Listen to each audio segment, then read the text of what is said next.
Hi there everybody, and welcome to a new gameplay series for Heroes Hour. I'm Icon, and we're playing the closed beta version 2.1 with a new, fresh released Delirium faction. So there might be bugs, and the sound is a little bit janky, but beyond that, well, let's have some fun with that. The new faction, I haven't played them yet, I have merely taken a glimpse on their skill set, so I'm going to explain you what's special about them, and we're going to have fun with that. As usual, challenging difficulty. Let's go. So the faction unique skill here is the Watcher skill. Basically, this makes the enemy go attack each other, which I personally find extremely powerful. Below that, we are playing a pretty standard spellcaster, focusing into hydromancy. We have some pyromancy down here. We have some wisdom skill. Wisdom is also going to be extremely important for this. I'll show you later why. And, well, Legion, creation, so small critters, spellcasts, nothing too surprising here. I've already taken the liberty to build a tavern here, and there's the first thing where this faction severely surprised me. We're not recruiting other heroes from our faction, we're recruiting avatars. Avatars are copies of your main hero. Check it out. They have exactly the same skills.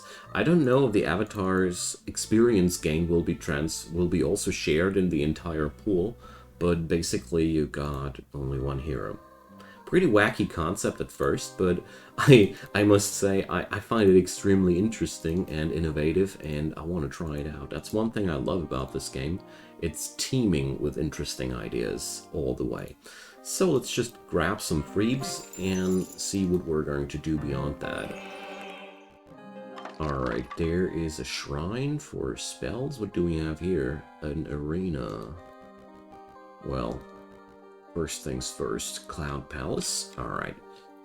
So, I don't really feel like fighting on the very first day.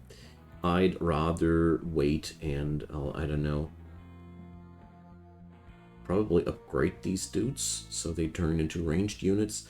Cultists are the backbone of my army. Yeah, let's wait that. Circle of Warping, Fanatic. When several of these units die, a Thorn Giant will be summoned. Okay, so there's a lot of madness in these creatures, in the literal way. And I really can't wait to see how this will play out in detail. Description-wise, it looked like a very interesting mix of new mechanics and fresh ideas, but I'll have to try out how well it actually works out. So we're playing against the Wild faction. Okay, I'm properly scared now. So what's in the box here? Salt Blast. I highly doubt that my main hero will now also have Salt Blast, but it would be cool, wouldn't it? So either Circle of Warping or, ooh, Monstrum. Hungara, they're swallow. They can swallow enemies and they're slow. Or Secret Keepers. Well, I'm personally not a big fan of slow units, but, well. Crystal of Tainting. Yeah, that allows me to taint a mine, which will then produce cultists instead of the resource. I don't know if that's going to be really interesting, but, well, let's go for the upgraded Ritual Circle first. I feel like upgraded cultists sound like a massive thing. So here we go. It cost me a lot of money, but let's see. It's flagged as easy now, so let's try out if it's really easy. Alright, let's use our Madness skill right away. Give some defense orders.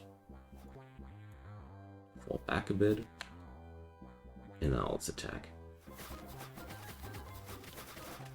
I'm trying to learn a bit to adapt my strategies a bit more and better to the situations.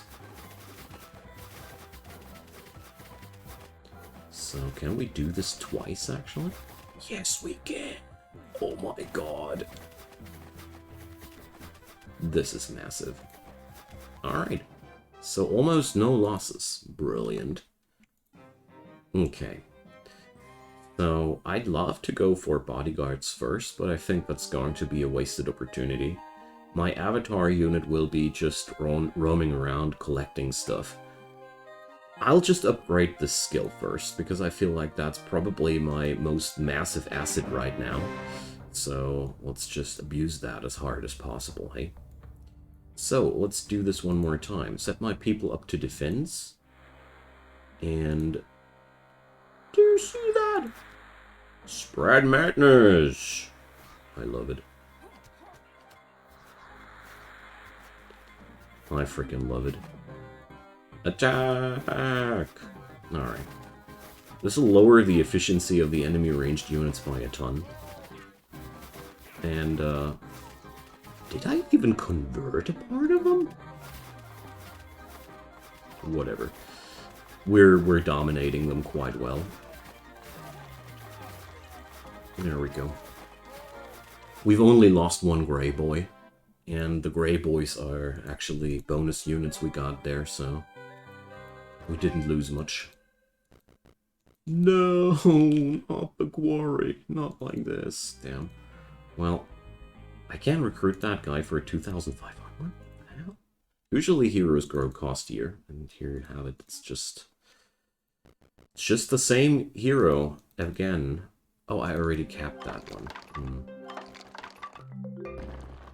I'm so stupid, but whatever. I literally tricked myself, but who cares? It's 2 units of ore. That's really not much difference. Okay, so we got that. What's next? Infirmary would be nice to cover losses, but I don't think that's necessary. So, hand servants versus fanatics. So, I love the idea of fanatics, because they literally transform into something useful when they die. Versus the hand servants, which will just grow a lot stronger once they fall below 50% health. No, I'd prefer the fanatics. Because the fun part about them is that they transform into a unit that I get to keep afterwards. That's what I like so much about it. We don't lose that unit, we just melt them into something new. Alright, I already dig that faction a lot. Okay, let's pick up our fanatics. And let's see. That's all flagged as hard. Let's roam down to this obelisk next. So I already feel like a mad cult leader, and I love it. Alright, so this is one piece of strategy that I feel like is extremely fun to play. To just wait at the back line. Are these dudes... Oh, these dudes are actually ranged units. Damn. Somehow mistook them for melees.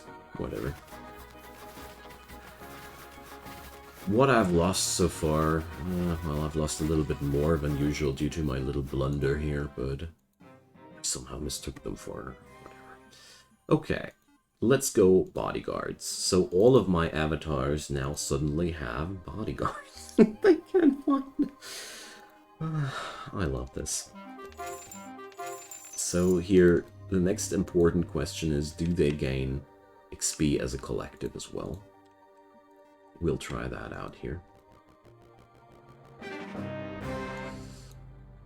So here we go. It's actually quite a nice piece of army here. Torchbearer.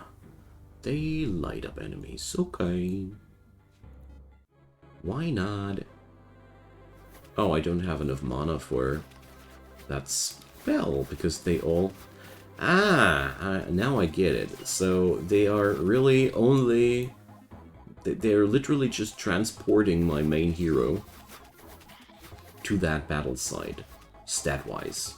So I'm pretty sure that we're also gaining XP as a collective, because I got the... Yeah, that's crazy. In a good way.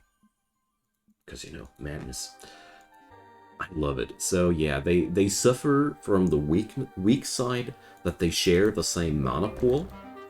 So spamming spells is a lot harder this way. But on the bright side, you have literally endless access to these things. Massive. Okay, so there's one thing bothering me though. So bodyguards has been reworked, right? So you don't get more. So you don't have as many free troops. As you see here, this guy here has less free troops than this guy. So the bodyguards counter is not shared. Every avatar has its own bodyguards counter. Now that's confusing. Okay, whatever. But we'll get behind that in no time. So, we finished turn, and let's see. Now, okay, we need to capture this thing now. Sorry, now I finally got it.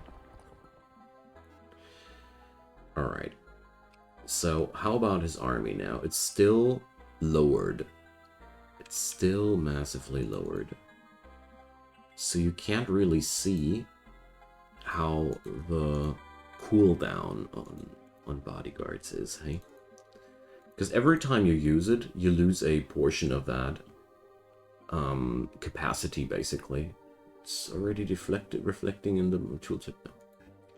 So every time you use it, you use up a certain percentage of your bodyguard's capacity, and it restocks over time. So...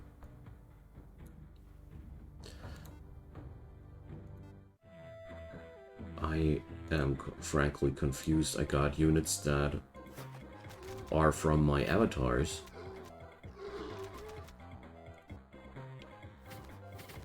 Alright. I hope this confusion shall pass one day. You know, those torchbearers and all, they're not from my main hero.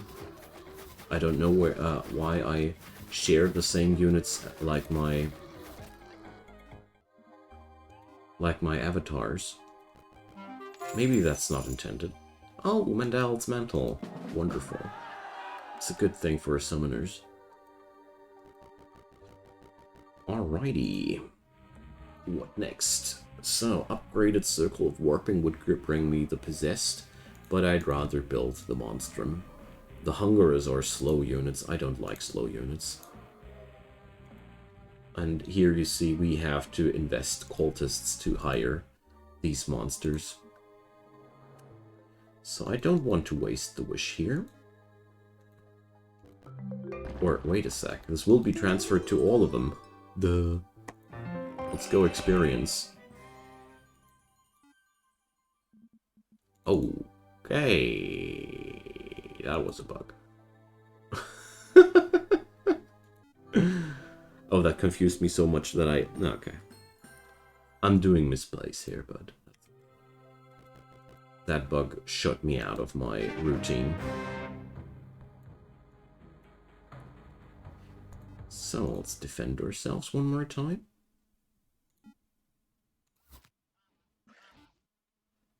Oh, they look quite immune to this madness. I wonder if it's the inert trait which protects them from my shenanigans. I really need a infirmary though. Looking more closely at it, I'm bleeding too many troops here. For no good reason at all. We could avoid that.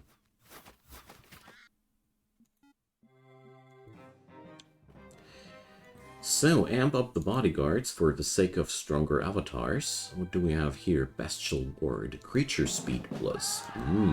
Tasty. One of these upgrades I really like.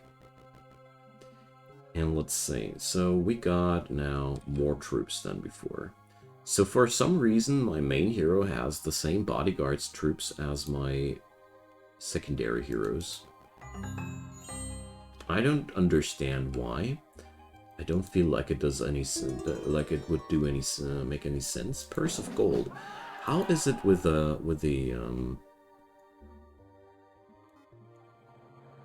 okay, I also have only one. So now I wonder, does that trigger now 3 times or only 1 time? I feel deep within the jaws of madness already. Okay, Grand Bazaar is not as important for this faction as for others, because in the later stages of the game, my main resource will be cultists. Well of Power or Industrial Smithy. Makes the first aid tent and ballista free at the engineer. Hell yeah. I hope I can build an engineer, but I would think they... Okay, they give me... Yeah, here, engineer's workshop. I would have been very pissed if I'd get an upgrade which I can't utilize. But yeah, it's all working out fine. Brilliant. Okay. So go forth, my minions. My little copies of myself. So we're fighting this with mini-me's. This must be a pain to balance out and do all the bug fixing and whatnot. So where's the last piece of my treasure? Where's my treasure? Oh gosh. Of course. Way back there. Damn. So... Well, I'll leave my dude here. So let's go back home. And let's see, we got the infirmary, forbidden tome. That's one crazy thing. It might decrease your defense by 2, but you gain 1 point of knowledge for each frickin' spell, you know. And that's why I think that I totally must learn wisdom, but I wanted to have bodyguards first, because, you know, first things first. So, what do we get ourselves next? I only got 2 days of building time left. Library, Dreamer, range and summoning, Shambler, ranged and versatile, Astral. These things are crazy. Astral can be placed on either side of the battlefield. Well, I'm not ready to do this kind of shenanigans yet, so we're going to go for the Dreamers. I feel like they are good enough for my taste. So let's see. Yeah, we're reducing our total amount of cultists here, but the Dreamers surely sound like they could pack quite a punch. Okay, now let's see. Maybe I can find this location without these 2 things there. Ah, here. This must be somewhere down here.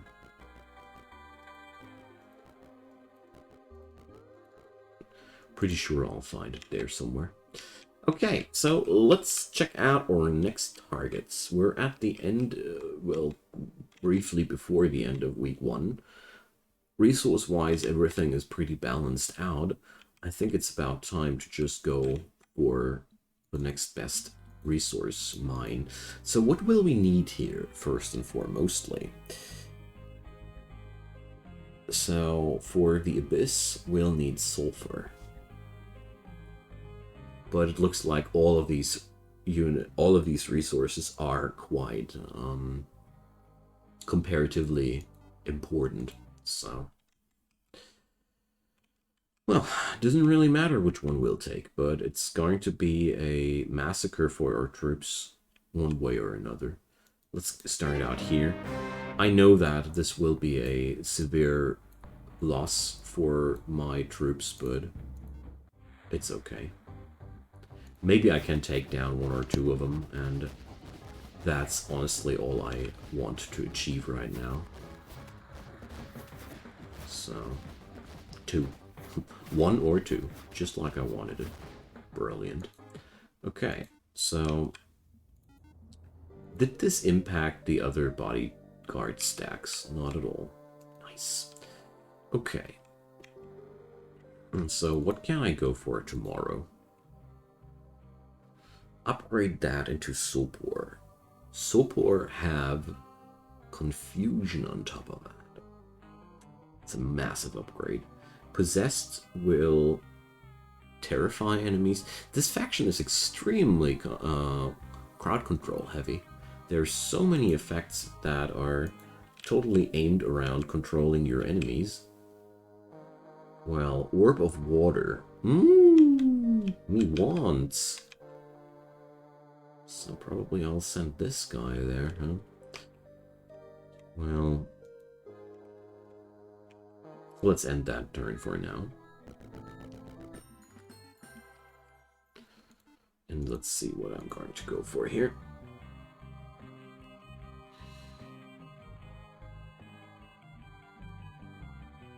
My real problem here is that I'd actually prefer to wait for the beginning of the next week. So there's no new troop that I could access here. So we're going to build a fort, and I'm going to amp up the cultist income. Because at the end of the day, this seems to be the real bottleneck here. So rather increase that income as fast as possible. I totally understand now why I am able to taint mines, because it's going to be quite important. So let's just jump on in there and do some damage. As much as possible, that is. Let's give them the evil eye.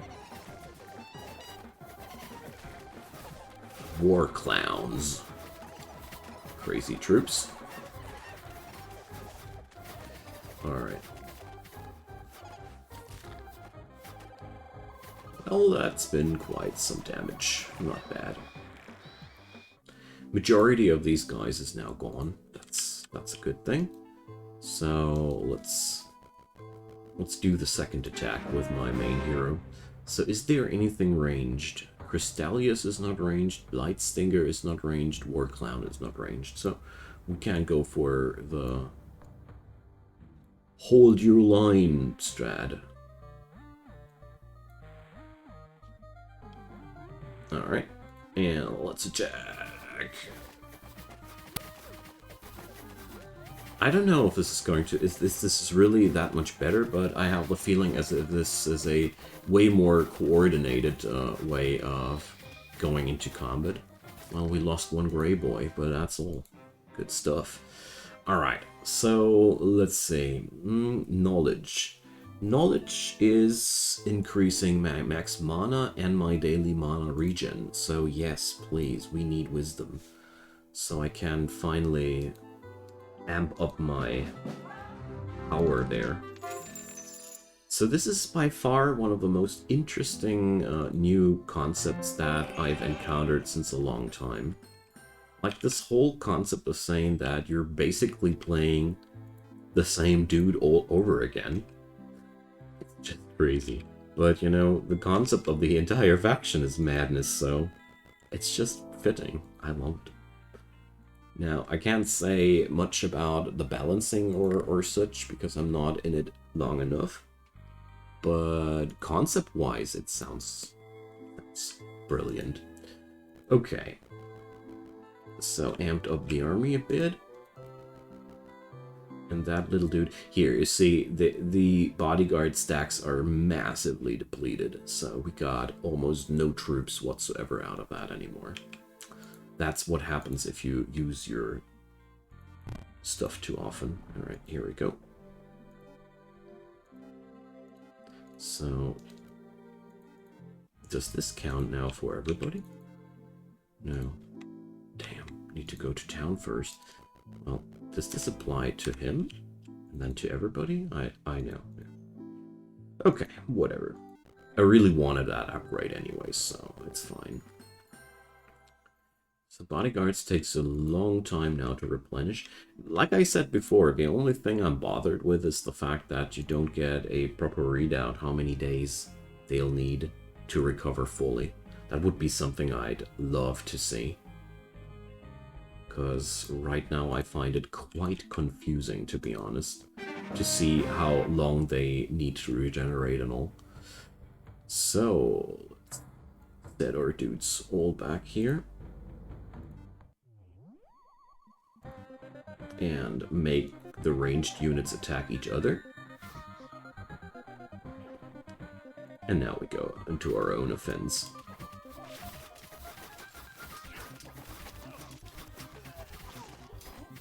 I'll put up another glare as quick as I can.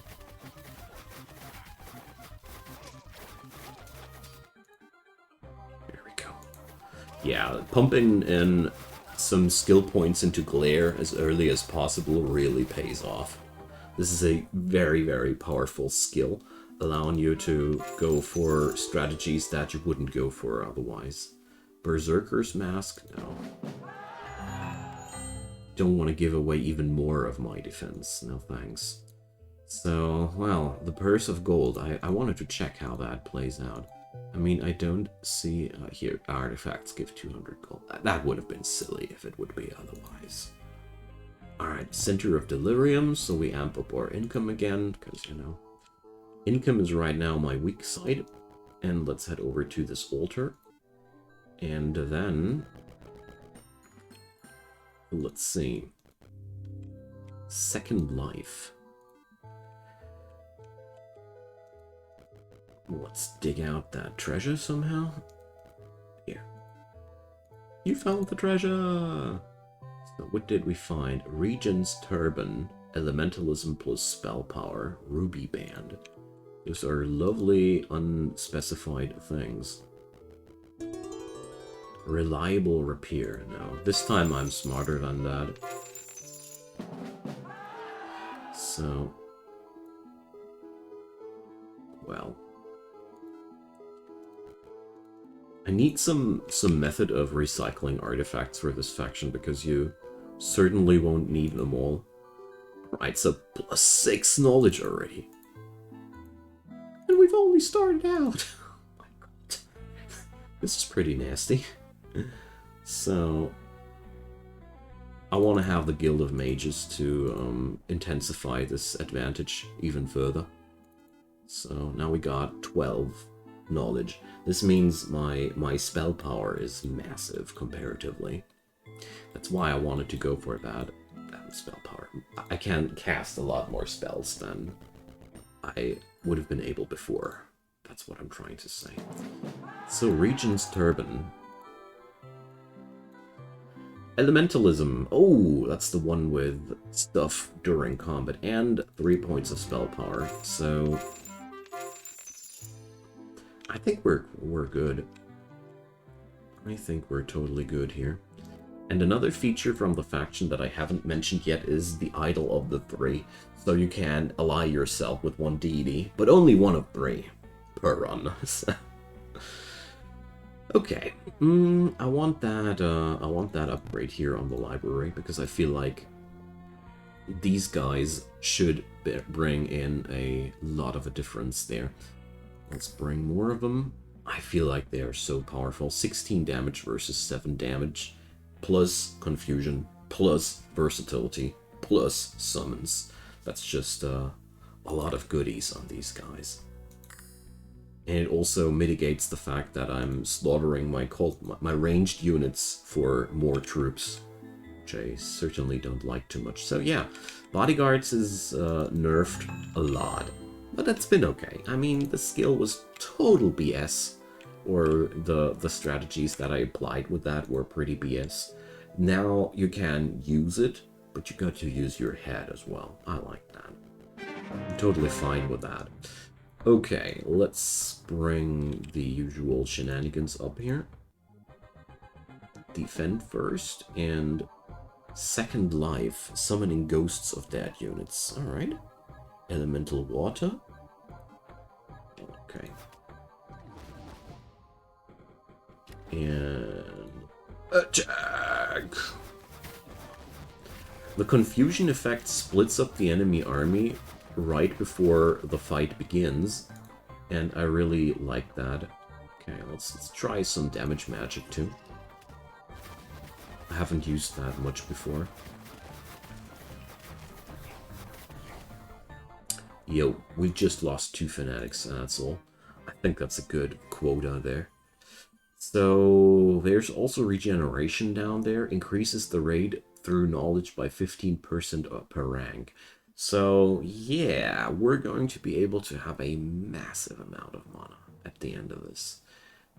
So, brilliant. I like it. Legion would be a big bad upgrade for my smallest units, but beyond that, I'm not a big fan. Wisdom, well... no, not right now. Pyromancy, no. Toxicology, no. I'll rather upgrade the Watcher one more time. I'm very tempted between Watcher and Creation, but at the moment I want to upgrade that glare spell as much as possible, because I feel like that's right now one of my most powerful assets that I have in store. Pitting the enemies against each other is one side of the medal. What's so powerful about that is splitting the enemy apart. Like, it's making two halves out of the enemy force, and that's what I really think is a massive power of the spell. So yeah, here, you see. It's getting better day by day. But I can't abuse this as hard as I was able before. I'm okay with that. I finally have to play my main hero again. I finally have to play with strategies again. That's naughty, isn't it? So, go fight each other. Well, let's defend first. Wait a sec. Oh, they're doing the same to me. Of course. Of course.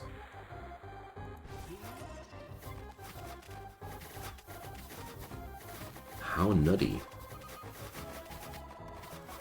Alright, so when two heroes out of this faction collide with each other, the madness factor is even higher. I gathered overseers? Okay. Cool stuff. So, Watcher is more or less on maximum level. Let's level up the Hydromancy so I can level up the bodyguards one more time. A shield. Is that... No, we're not going to take that over the other one. And here, you know, what will I do with all the excess artifacts at some point, I ask myself. This looks like a real problem in the long run, honestly. So, I don't want to go for another fight this day due to mana, lack of mana, so... Well, I'd need to build a stronghold before I can build the other thing. Well, let's build the Palace of Delirium, and I'm very tempted to go for the Engineer's Workshop as well. So, my dear friends, that's been that first episode. I hope you liked this playthrough. I totally enjoy myself here, and I'm looking forward to the next episode. So drop me your comments down below, leave me a thumbs up if you enjoyed, and of course consider subscribing. There's daily content coming up from my side. See you guys next time, and have a good day. Bye bye.